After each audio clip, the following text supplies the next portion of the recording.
Hello and good morning, everyone. Hope everyone is having an amazing morning here. It's Sunday. It is very warm here. I am obviously Tony from La Lita Loca. I just realized I have my La Lita Loca shirt on. So hope everybody's having a great Sunday morning. We don't have a ton of cruise news this week because there was a lot of negative things. So we'll talk about a few of those things. I don't love to chit chat about all the negativity. Keep it positive here, but we'll go into a few things. Fred and Lisa, good morning. Hope you guys are doing very well this Sunday morning. Rob Harvey, good morning. How are you? Two old farts. Good to see you guys here on a Sunday morning. Hope, good morning. Hope you are doing well. God, had a little pun in there, a little hope pun in there. Hope you should be getting your training materials tomorrow. Jay Myers, morning all. A couple weeks till your first MSC cruise on Seashore. I'm very, very excited for you guys to go on Seashore. I love it. One of my favorite ships. I love the layout. I love a lot of the entertainment, the things going on around the ship. So I hope you guys have a great time. Sandy, good morning. Hope you all are doing well up there in Buffalo. It's a little humid and gross out here, but I'll take it. It's better than winter. So I'm in for that. Felicia, good morning. Hope you are doing well. Ralph G, hello. How are you? Happy Sunday morning to you. Let's get into a little bit of cruise news. Like I said, not a ton of things going on this week, but we do have some stuff to cover. First off, Port Canaveral is doing a $500 million upgrade. They are the second largest terminal in the world, second largest port, I should say, not terminal. So this is really, really cool. They are going all out here trying to compete really with Miami. And there was I saw a really cool podcast this week by Matt from Royal Caribbean blog talking about how Royal Caribbean's really taking on Disney more and more. And I think this is really showing here with them putting these giant ships like Wonder, Utopia, Star, all of them are going to be in Port Canaveral. So it's going to increase the terminal size by 65% to accommodate these larger vehicles. This is a 16-month construction period. It is not going to interrupt any of the cruises coming in and out, and they are going to enhance Cruise Terminal 10, which is supposed to be done by June of 2025, so very, very soon. The little feasibility study that's going to be done soon. So they are trying to increase a lot of the terminal's capacity to 5,600 people. So that's a pretty good size ship, not Oasis class, not that much bigger, but it is larger. And then exterior upgrades on Terminal 1 are going to begin later this month, including new walkways, canopies, a bunch of different things. They're also going to upgrade the parking. They're also going to be upgrading, this is not part of this upgrade, they're upgrading the jetty park. If you've never been to jetty park, it's a little beach campground area that's right outside the port there. It's a really cool area. If you get off the ship, there's not really anything going on by the terminal there. If you don't want to go to Disney or wander out on some type of an excursion in Cocoa Beach there, you can just head over to the jetty park and hang out. There's a cute little beach there, a dog park, some fun things. It's a nice place to just hang out. And if you are there during the day, you'll see some ships coming in and out, that type of stuff. It's really nice. So that's something fun to do there as well. Tim, good morning. Hope you guys are doing well. Good morning as well to you, Tony. Hope you're doing well. Felicia, how did you enjoy Meraviglia? I know it's running a little slow because of everything that's going on. Did you see JC was on Meraviglia 2, right?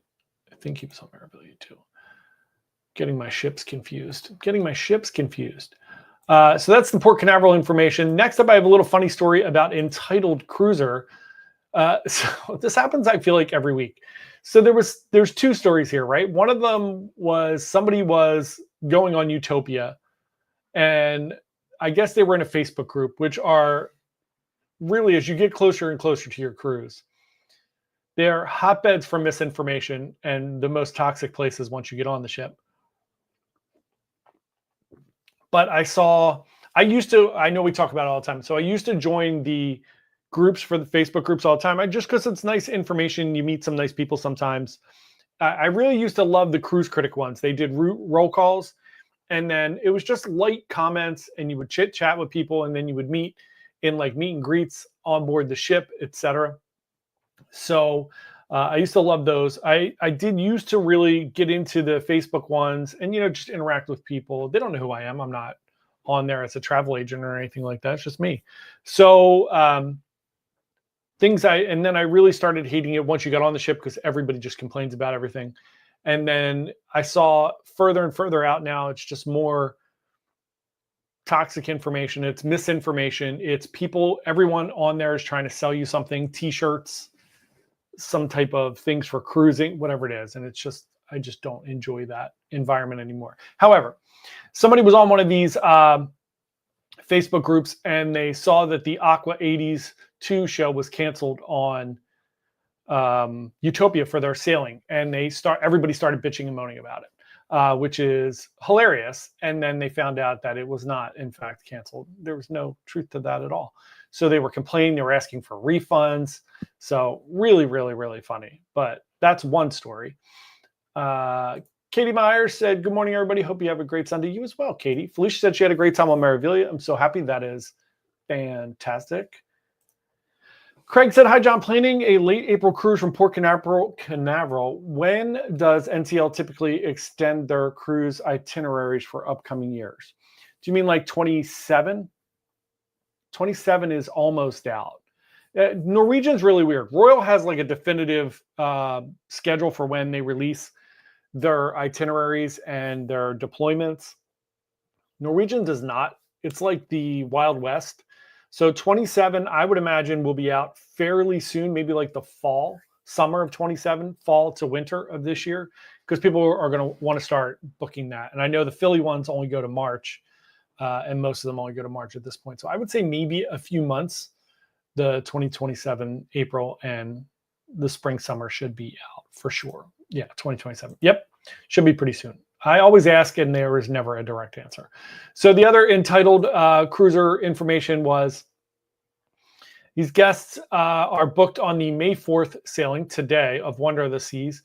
They got a text message and email stating that there was a slight time change and a delay in embarkation at Port Canaveral, and it read, prior to boarding, Wonder of the Seas will conduct its annual United States Coast Guard inspection. During the time, the terminal will not be open for embarkation. To ensure a smooth boarding process, please arrive 1 hour later than your selected arrival time. I've had this happen at Bayonne and whatever, and it's chaotic and it sucks because everybody shows up in the beginning anyway. So this woman complained on her little Facebook group, and she said, there was no delay to the itinerary. Everything was still going to leave the same time. Ship was still leaving the same time. Everything was the same. So she was not happy. She said, this is some BS. And she wanted a compensation for the slight change, blah, blah, blah, blah. And then she got roasted in the Facebook group. Thank God, because crazy things happen. You have to understand that when you're going on a cruise, especially for like a Coast Guard inspection. Like the Marivilia one, they canceled a whole cruise. Great. Yeah, that's terrible. And you're going to get money back and additional things. And you're probably not going to be able to make changes that quickly. So that's terrible. But an hour delay because of a Coast Guard inspection, there's really nothing anybody can do about that. So I'm doing a full video tomorrow, but the Norwegian Epic and the Pride of America are getting some upgrades. This is really good news. If you've ever sailed on Pride of America, it is looking old. It does need some upgrades. Pride of America, the only U.S. flagged cruise ship, because they sail out of Hawaii there all the time. They don't leave the country technically. So it has to be U.S. Staff there, majority U.S. staff. So that's where all the U.S. employees that work for NCL work at. So they're going to be doing a bunch of things on both of these ships, the pool deck, kids clubs, some rooms, a bunch of really fun upgrades. Like I said, I'll do a full video on that tomorrow. I know Leslie, I don't think Leslie's here, but Leslie's on the Epic a month every year, so this should be exciting for her. They're also replacing Posh Beach Club with Vibe Beach Club, and they're making it bigger. They're adding some cabanas and things like that, which are really great as well. If you love NCL and you like the fact that every 5 years their ships do dry dock and they try to fix things up, it's really nice. It is great. Funny you should say that, Hope. The sinks are not getting moved into the bathroom. I brought that up in my video. I know that's like the quirkiest, weirdest thing on Norwegian, but that is a massive upgrade. They would basically just have to rebuild the ship, redo all the rooms. And the rooms are modular. If you've ever seen anyone build a cruise ship, like they have those little time-lapse videos sometimes when you're on the ship, they're just modules. So they basically are like little Lego pieces, and they just slide them in and then do all of like the soldering and everything of all the wiring and metal and everything like that. So they would basically just have to take those out and put all new rooms in, which they're not going to do, obviously, which is pretty crazy. Charlie said, starting to see softening pricing. Any data on drop in Canadian, European sailing and U.S. itineraries? Funny you should bring it up. I have it as one of my topics to talk about cruise prices here. Norwegian royal debate on cruise prices. So if anybody has saw it, everybody did their like quarterlies this past week. Royal Caribbean is steadfast. They're not dropping prices. Nothing has changed. They're 85% booked for the year already, and they have no intentions of changing cruise prices. And they've noted that even if the market softens, the demand softens, they're not decreasing pricing. Couple things. One, they don't want to encourage people to book last minute cruises, which I totally get. And there are other ways for them to save money without cutting cruise prices. You can't put the mustard back in the tube, especially for Royal Caribbean. On Norwegian has announced that they didn't have as good of a year as they thought they were going to have. And it's more with Norwegian to do to the fact of European. They have a lot of European, more than Royal does. A lot of like Asia, a lot of India now. They're doing a lot of sailings, Philippines, outside of the US. So the rationale for Norwegian, and the reason you might be seeing slight drops in prices on Norwegian, is because they are getting hit a little bit harder because US citizens are a little more reluctant to travel at the moment. It has a lot to do with reputation. They're starting to feel a little bit of hate from outside of the US, and a little bit to do with the economy, and who knows what's going on with tariffs and everything. But as an overall feel, I do not think you're going to see, I'm not seeing any change in booking pricing. So the prices are slightly coming down on certain sailings. I've seen it come down on Aqua a little bit and some of the other Norwegian ones. But for Royal Caribbean and every other cruise line, I'm not seeing any softening in pricing. But it's a possibility with everything that's going on. I just think more or less, they're all just weathering the storm to see what's going to happen here with everything. And hopefully things will go back to, well, I would love to see a little bit of softening of pricing. It would certainly help us to book some more cruises for people, but there's no lack of demand. I talked about it in my Icon video. You know, Icon's the most expensive cruise I've paid for in the past 4 years. That wasn't a suite, and I'm in an inside cabin. So it's cruise prices. I would love to see them come down a little bit, but they are just not coming down in my experience. I've seen Celebrity, Royal, all of them. I have seen Royal drop the prices on the drink package and some other things like that, which may be their way to like combat, but they're not dropping prices on actual cruise fares.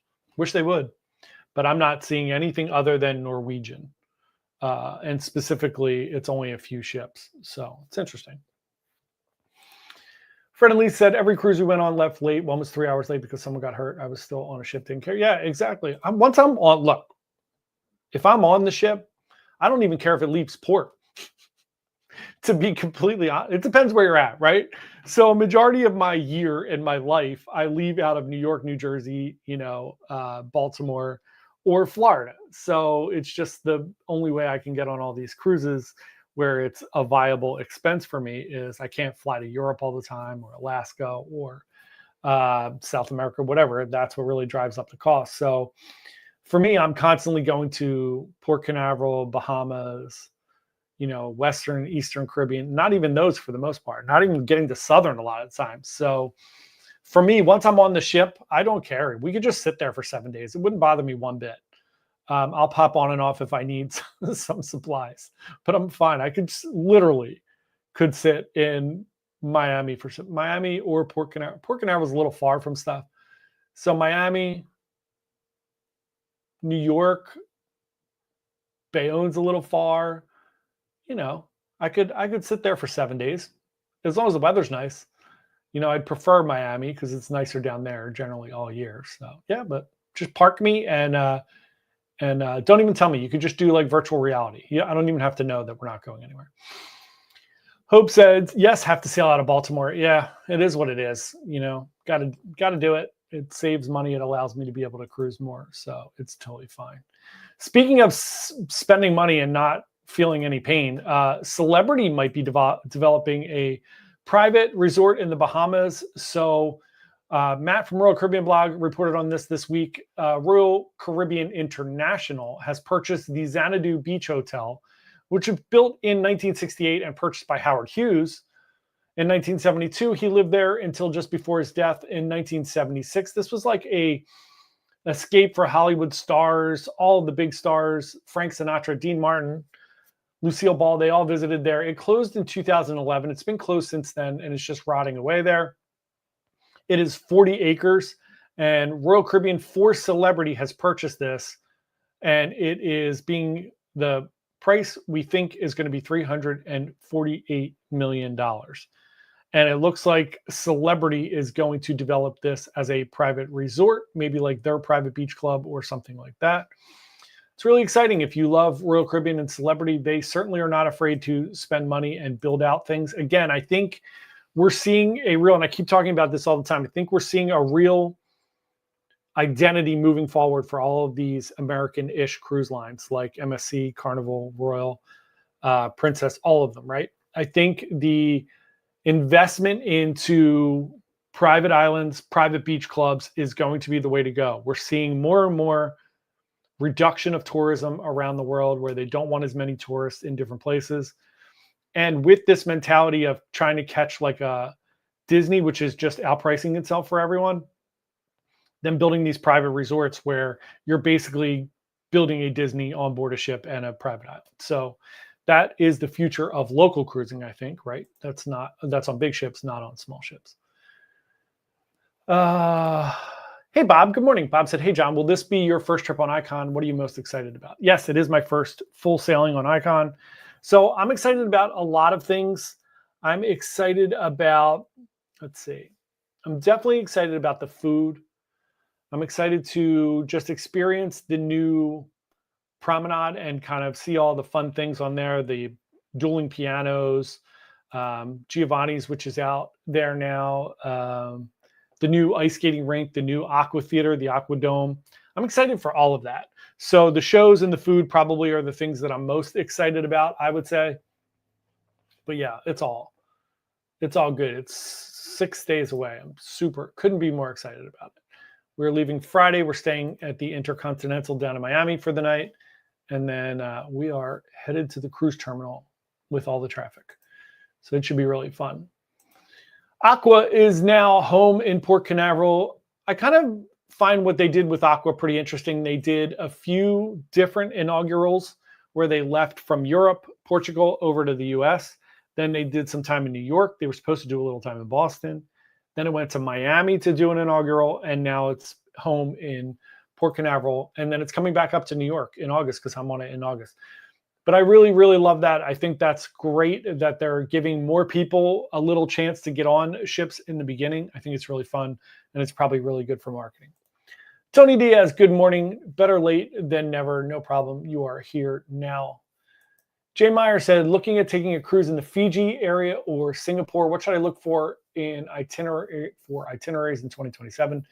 Love NCL, but may look at other lines as well. So NCL, shockingly, might be your best choice for that area. They do a lot there. Otherwise, you're going to move into a little bit of Royal Caribbean out there, and then you're going to start moving into like a little bit of higher end cruise lines because smaller ships are going to hit those areas. So like your Oceanas, your Regents, Azamara. You can get a good deal on some of those ships. I think a lot of times people don't realize with the price raises going up on Royal and Celebrity and those type of ships, you can now get on Oceana and some of the other cruise. Azamara, very specifically, is going to be very much affordable. It's a different type of cruising, for sure. It's food and a little more culturally immersive and not as much, bells and whistles, but that might be good. And that's a great one for that itinerary. Anyway, you don't really need anything fancy. So, yeah. And Hope just said, don't discount Princess. Yeah, Princess too, but they don't, you know, a lot of the Princess itineraries are not as exotic, let's say, for Fiji and Singapore. But you can find some. Friendly said, Lisa's been looking for several cruises. She said, went down last month. Now this month went up. Yeah, so Symphony went down and then went up. So yeah, I haven't seen much of a drop, especially on like Royal. I mean, if things go down, they might go down 50 or $100 if something's not selling. For instance, on Icon, on this sailing that we're going on specifically, it's pretty dead even with what it was. So it's not raising as drastically, let's say that. So it's pretty dead on now. Like there's nothing available now, but towards the end, it was pretty close to what it was that I paid for it. And we had a group rate, which is good. But a few weeks ago, there were about 50 cabins available because either people canceled or didn't pay final payment or whatever. And those were snatched up super quick and they were very expensive. So, you know, it's crazy. So Aqua, this August, I'm going on Aqua, yes. And the prices have dropped slightly on that. My sailing didn't drop a lot. It dropped like $40. But further out sailings of Aqua have dropped a little bit, maybe like $100 a person. That's something. It's good. Sandy said, don't forget to give John a thumbs up today and subscribe. Thank you so much, Sandy. Yeah, I would love for people to subscribe. It would be wonderful. And like, watch some videos, check some things out. We did a food video, another Philly food video this morning on the Travels channel. So if you've not checked out our Bite Size Travels channel, I'm going to throw it in the chat there. If you would like to subscribe to our Bite Size Travels channel, we would love that. We did a video this morning. I'm going to get a little link for it here.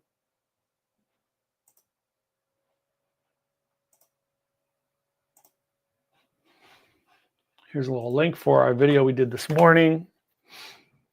We did that video, which is Pizzeria Vetri in Philly. If you don't know, I think I've said this a billion times, but with the Philly cruise terminal coming next year, we're going to be doing a ton of hotel reviews, a ton of food reviews, cultural things. We're going to do a bunch of like, hey, what are the great things to do around Philadelphia? Of course, we'll do cheesesteaks and pizzas and all of those fun things as well. But last week we did a really cool Polish restaurant. I'm basically trying to knock off the top 50 restaurants in Philly first. Philly has a great food scene. If you've not been here, it is really, really good. So Philadelphia Magazine does like the top 50 restaurants every year. So we're trying to go through the top 50 first. Tried to do one yesterday, but we couldn't get in. There was like a line all the way down the street. So we wound up going to Pizzeria Vetri, which is also very good. And I did a review of that. And like I said, last week we did the Little Walters Philadelphia Polish food restaurant, which was really fun. So we're going to be doing videos on the Travels channel every week for that, the hotels, all that stuff. And then we'll be doing cruise terminal updates on this channel, obviously, because it's all about cruising. And we will link all the stuff over there. We're doing playlists and everything for Philly. And one of the things I brought up, I think on Wednesday, is that the week, if anybody's going on the inaugural out of Philly, we're going to do a cocktail party meet and greet for everyone the night before, maybe somewhere near the cruise terminal. If anybody wants to come out, say hello, get some free drinks and appetizers and food. We want to meet everybody. And then we are going to do some cool things. If any of our clients are booking cruises out of Philly, we are going to be doing some tours. So we're going to be doing some food tours of Philly. We're going to be doing some culture tours. Like if you're coming in the day early or 2 days early, we're going to take you around Philadelphia and do some things. So we'll have those type of excursions to book. If you want to come and check out Philadelphia with us, we'll take you out to lunch or dinner. It's going to be a really, really good time. So we encourage that. Philly's a great town. It's a nice little combination. I always say it's like between Boston. I love Boston. It's kind of a smaller city that's very walkable. New York is obnoxiously too big, right, to walk around. I love New York, but it's like you have to like go somewhere specific. I think Philly's a nice combination. It's like a good in-between of those two towns. So we'd love to show you around Philly. And then I think that was it with the cruise news. Oh, one more cruise news story. The Grand Bahama shipyard is just about complete. So if you've not been to the Grand Bahamas, I forget what it used to be called. There's another name for it. I always forget what it is. But they built this new dock It's going to be completed by November. It is going to be fully operational by January of 2026. Oh, it's Freeport. There we go.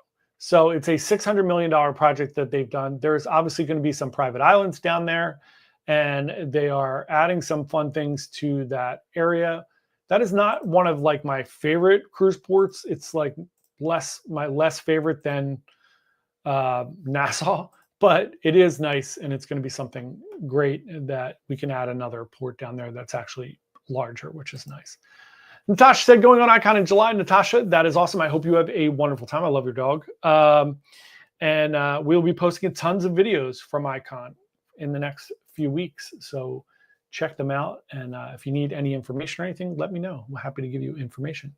So that is going to wrap up the cruise news today. I have advice for everyone. If you're going on a cruise, please do not get in a fight in the terminal afterwards and get banned for life from cruise. Why on earth would you get in a fight in the terminal?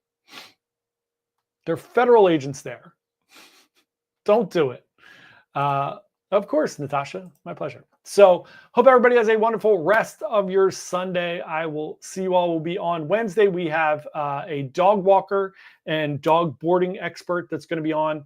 We're going to talk about taking care of your pets while you're on a cruise. Just trying to get some more guests on our shows. And then the rest of this week, we'll have the ship tour of Prima.